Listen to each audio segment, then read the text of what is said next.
बुद्धि देवमयी हो, बुद्धि प्रज्ञा के प्रकाश से प्रकाशित हो जाए। उसके लिए सद्गुरु की शरण में जाना पड़ेगा, सत्संग करना पड़ेगा, और मन विशुद्ध हो जाए उसके लिए सत्कर्म करना होगा। इसलिए सत्कर्म और सत्संग,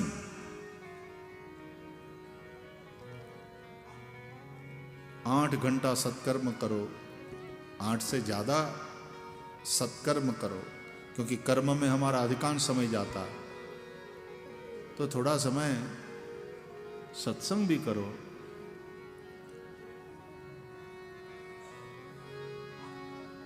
कर्म में हो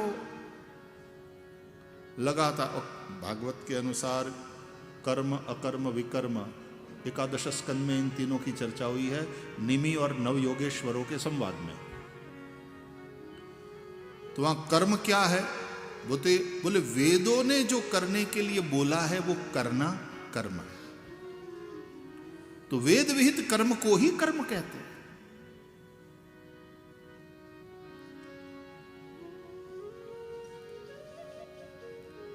यज्ञार्थात कर्मणुन यत्र लोकोयम कर्म बंधनः। भगवत गीता के अनुसार हर कर्म यज्ञ भाव से करना चाहिए, भगवान की पूजा के भाव से होना चाहिए। स्वकर्मणा तमभ्यर्च सिद्धिम विन्दति मानवः। अपने कर्मों से उस परमात्मा की पूजा करो। अब जैसे ये बोलना कर्म है, तो इस वक्त परमात्मा के लिए बोलना हो रहा है, इसलिए प्रभु की वांग्मयी पूजा है। इत्येषा वांग्मयी पूजा।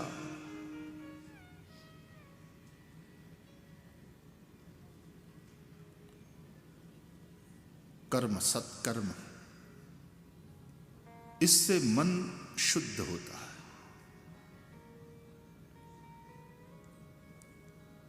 पूजा पाठ से क्या होता है? ये सब व्यर्थ टाइम, मनी और एनर्जी का वेस्टेज। उससे क्या होता है? माय डियर, क्लब में जाते हो, हेल्थ क्लब में, हेल्थ उसमें जाते हो, घंटा 1.5 घंटा वहां जाकर के एक्सरसाइज करते हो, क्या होता है? बोले उससे तो मैं फिट रहता हूं, मेरी इम्यूनिटी स्ट्रांग होती है। तो वो क्रिया फेल नहीं गई ना, उसका कोई परिणाम है ना। तो पूजा यज्ञ इत्यादि का भी परिणाम है, हर कर्म का परिणाम है।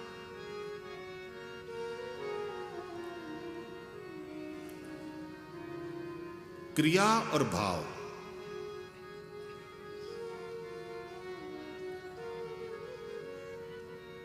व्यवहार जगत में तुम भाव के अनुसार क्रिया करते हो। भाव आया, मन हुआ, सिनेमा देखने जाना है, निकले। मन किया पार्टी में जाना है, गए। भाव हुआ गुस्से वाला, खींचे किसी के ऊपर, लड़ पड़े। खुश हो गए, हंस दिए। प्रेम उमड़ आया, प्यार किए। करुणा से भर गए, किसी की मदद करी, किसी की सहायता करी। भाव के अनुसार क्रिया व्यवहार जगत में, लेकिन धर्म जगत में क्रिया के अनुसार भाव बनेगा। इसलिए जप करो, संध्या वंदन करो, पूजा पाठ करो, यज्ञ याग आदि करो। And remember one thing, nothing comes out of nothing, you are suppose to do something. और इसलिए नियम देते हैं गुरु कि ये करो बेटा, जब नियम से तूने 3 बार 3 माला तो जपनी है। इतने बजे उठो, स्नान आदि करके इस तरह से पूजा में बैठ जाओ, ये रहा तुम्हारा मंत्र, ये रही तुम्हारी माला, इस तरह से जपो। ये ध्यान की विधि है, इस तरह से मेडिटेट करो। क्रिया के अनुसार भाव बनेगा। धर्म जगत में, व्यवहार जगत में भाव के अनुसार क्रियाएं होने लगेंगी। भाव और क्रिया में गहरा संबंध है।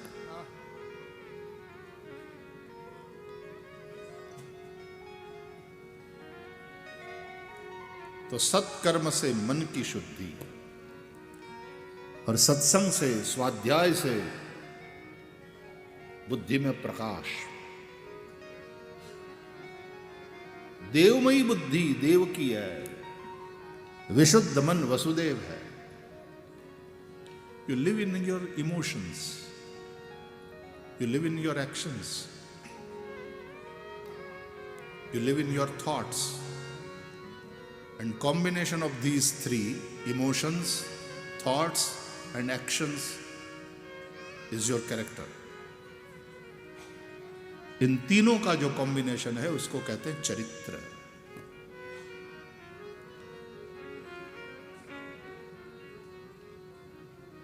इसलिए भक्ति को विचार भाव के साथ, ज्ञान को विचार के साथ और क्रिया को कर्म के साथ जोड़ा, तो ज्ञान, भक्ति और कर्म, ये तीन चीजें हो गई।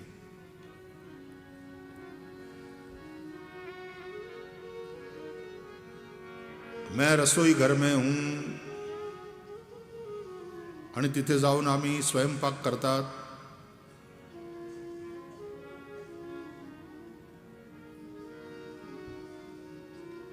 ये बनविला, ये बनविला।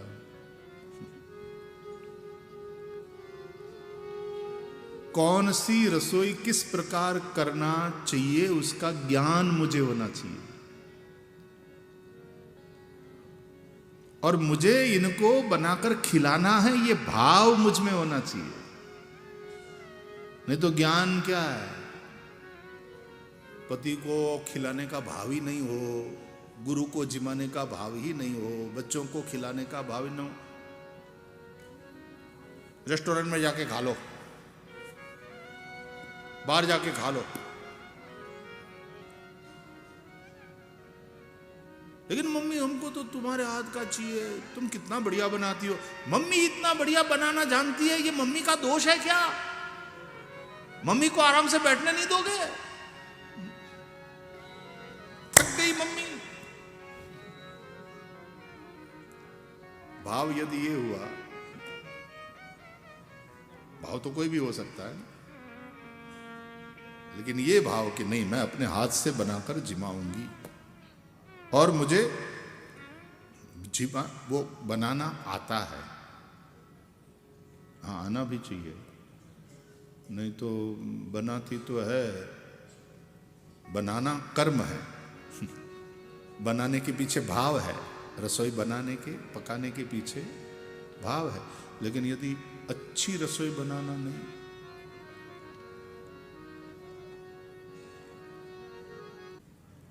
तो कौन सी रसोई कैसे बनाना उसका ज्ञान मैं अपने हाथ से बना करके अपने पति को जिमाऊंगी, ये भाव, और बनावे वो कर्म है ना। तो ज्ञान, भाव, भक्ति और कर्म तीनों मिल गए ना, तब बात बनी। वक्ता बोले वो कर्म, क्या बोलना उसका ज्ञान होना चाहिए, और यहां से बोले, भाव से बोले, ये भक्ति, तब कथा होती है।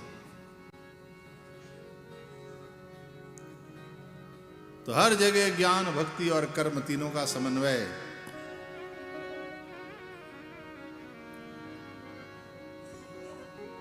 शिक्षक पढ़ावे कर्म, अपने सब्जेक्ट का पूरा पूरा ज्ञान होना चाहिए। और तीसरी बात, केवल पैसे के लिए ही नहीं पढ़ाया है, मैं अपने बच्चों को बहुत अच्छे अंक से पास होते देखना चाहता हूं। मेरा हर स्टूडेंट ब्राइट होना चाहिए, ये भाव।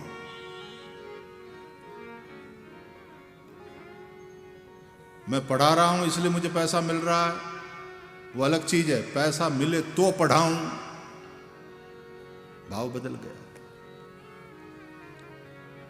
तो कभी कभी तो पैसा मिले तो भी ना पढ़ाऊं।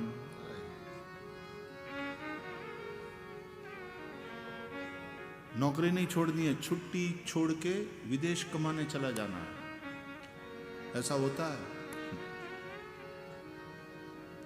और बच्चों का भविष्य अंधकार में होता है।